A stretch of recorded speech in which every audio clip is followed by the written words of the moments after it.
Sabay-sabay natin alamin ang mga kaganapan na nangyayari sa ating bansa.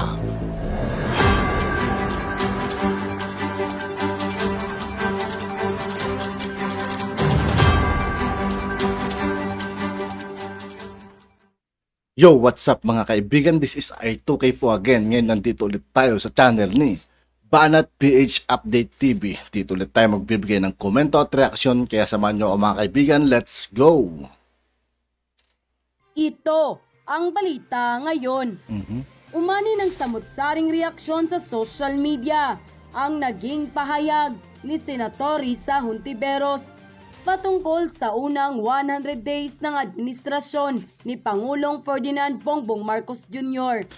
Narito ang full report kung saan umani ito. Magpapasiklab si Hontiveros guys, palibasa, bali-balita, tatakbo raw na kwanto na Pangulo. Lakas ng loob niya, ng samut-saring reaksyon sa mundo ng social media. Pero bago ang lahat mga kachika, sa lahat na hindi pa nakasubscribe mga kaibigan kay Banat PH Update TV, mag-subscribe na po tayo at huwag nyo rin pong kalimutan mag-subscribe dito sa aking channel. Kung hindi ka pa nakasubscribe sa channel na ito, huwag mo nang patagalin yan. I-subscribe mo na yan at huwag mo rin kalimutang i-click ang notification bell para updated ka sa lahat ng bagong video na i-upload namin. At yun na nga mga kachika, nag-viral nga sa social media ang naging padutsada ni Senator Risa Hontiveros. Patungkol nga ito sa ika-100 days ni Pangulong Ferdinand Marcos Jr. Pinunangan niya ang kakulangan raw umano ni Pangulong Bongbong Marcos ng management skills. Kaya marami raw sangay ng gobyerno ay walang kaayusan at ramdam ng bayan ang gulo sa Malacanang. Ayon pa sa kanyang naging pahayag, statement on PBBM's first 100 days. The first 100 days was conceptualized by President Franklin Roosevelt, who acted swiftly during the Great Depression. It is meant to set the tone of bold leadership and management in the midst of crisis, just as we are facing now. To this day, the tone has not been assumed. When he should have taken on the reins of governance, President Marcos seems to have taken only a slack hold. Is the president really at the helm, or does he expect the ship to sail itself? Matapos ang 100 araw sa posisyon, tila natatakot ang Malacanang na iharap ang kanyang sarili sa salamin. Nakakabagabag kasi ang maisisiwalat nito, tulad ng nagsisimulang makita ng masang Pilipino.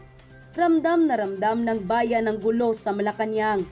The President's lack of management skill and a topsy-turvy bureaucracy are blockage in government function, as shown by non-handling of sugar import fiasco in the middle of recession.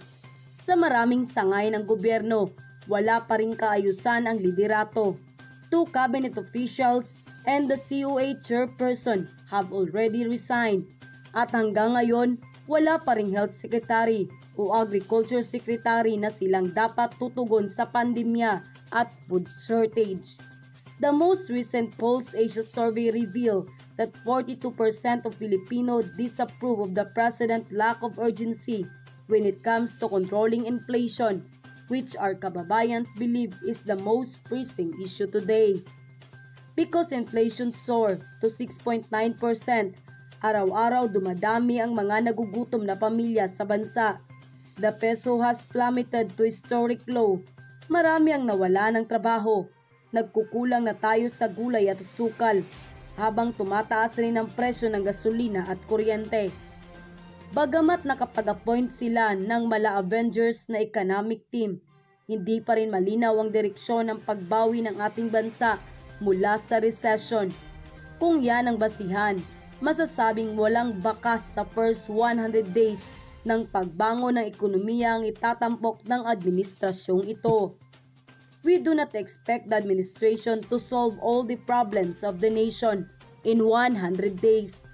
But Mr. President, we do not have the luxury of time. Ang daming kailangang ayusin, ang daming nangangailangan ng tulong. The President should have taken the wheel 100 days ago. But since no one can turn back time, he needs to put his back into the real work now. End quote. At ayon naman sa naging official Facebook post ni Pangulong Bongbong Marcos Jr. patungkol sa ika-100 days niyang panunungkulan bilang Pangulo ng ating bansa, na aniya may 3 pundasyon para mapagtibay ang ating pagbangon. Una, kalusugan, kabuhayan at kapayapaan. Narito ang kanyang naging pahayag. BBM Vlog 227, 100 days, kalusugan, kabuhayan at kapayapaan. Iba't iba mang mga programa at proyekto ang nailunsad at naisagawa sa nakaraang 100 araw. Lahat ng ito ay upang mapagtibay ang 3 pundasyon ng ating pagbangon: kalusugan, kabuhayan at kapayapaan. Sa gabay ng Panginoon at inyong pakikiisa, ipagpapatuloy lang po natin at pag-iigihan ang ating nasimulang trabaho at pagsisilbi sa bayan. Sa ating pagtutulungan at pagkakaisa, sama-sama tayong babangong muli. End quote. Samantala, matapos nga nito ay hindi nakapagpigil ang mga netizen at deritsahang binweltahan ang naging padotsada ni Senator Risa Hontiveros patungkol nga sa ika-100 days ni Pangulong Bongbong Marcos Jr.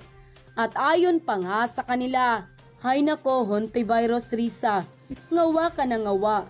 Kung makipagtulungan ka na lang sana kay mahal na Pangulong Ferdinand Bongbong Marcos para sa ikaunlad ng ating bansa, di mas maganda. Di yung kung ano-ano yung pinupuna mo. Wala ka namang ginagawa. Ikaw, ilang taon ka ng senador. Ano bang nagawa para sa bayan? Yung trabaho mo at tupagin mo sa Senado, kapal ng mukha mo. Supposing Pangulong Bongbong Marcos has taken the wheel early on, wala ka rin namang magandang masasabi dahil wala kayong magandang sasabihin. Dahil ayaw nyo ang current president. Pero kung manok nyo, puring-puri nyo siguro. Masyado ng clouded ng biases kasi mga utak nyo. Madam Senator, tama na yung pagbabatikos sa ating Pangulong Bongbong Marcos. Mag-isip ka na lang ng magandang proposal na makakatulong sa pag-unlad ng ating bansa. Papaano natin mapagkaisa ang mga Pilipino kung kayo mismo na legislator ihiwalay sa layunin ni Pangulong Bongbong Marcos na unity? Kamusta naman ang 100 days nitong si Hontiveros sa Senado? Paki-explain mo nga po kung kaaya-aya ang mga ginagawa mo dyan. Puro puna, puro paninira. Wala kang naitutulong para sa pag-unlad ng ating mahal na bayan. Sayang ang binibigay na pasahod sa iyo ng gobyerno. Siraan niyo pa man si Pangulong Bongbong Marcos sa 100 days as long as he's not affected with the issue. He is still our president for 6 years. Lalo pa na tahimik lang ang Pangulo at tuloy lang ang trabaho. Walang mangyari sa kanya. Dahil taong bayan ang magtatanggol sa kanya. Mag-away-away pa ang mga unit team, vloggers na yan. Walang pakialam si Pangulong Bongbong Marcos. Para sa kanya, mas malaking problema pa ng bayan ang dapat ayusin kaysa dyan. What a big deal about 100 days. Meron pa siyang 5 years and 8 months na magagawa ng maganda para sa bayan. Kaya tigilan nyo na sa kababatikos sa taong wala namang ginawa kundi ang kumilos para harapin at bigyang solusyon ng problema. End quote. Ito nga ang naging deritsahang komento ng mga netizen sa nasabing senadora. Nahalata namang hindi niya suportado ang kasalukuyang administrasyon. Kaya ganun lamang raw niya punahin at sa iba pang kritiko na kaalyado niya. At dagdag pa nga ng mga netizen, hindi nga raw nila maintindihan ng senadora kung bakit hindi na lamang raw makipagtulungan sa Marcos administration at tignan ang mga nagawa ni Pangulong Bongbong Marcos sa loob ng 100 days. Sa halip na puro negatibo lang ang nakikita at batikusin ang pamumuno nito. At yun na nga mga kachika.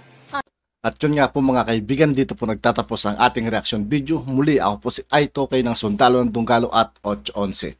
Maraming salamat sa patuloy na pagsuporta. Yeah, peace out.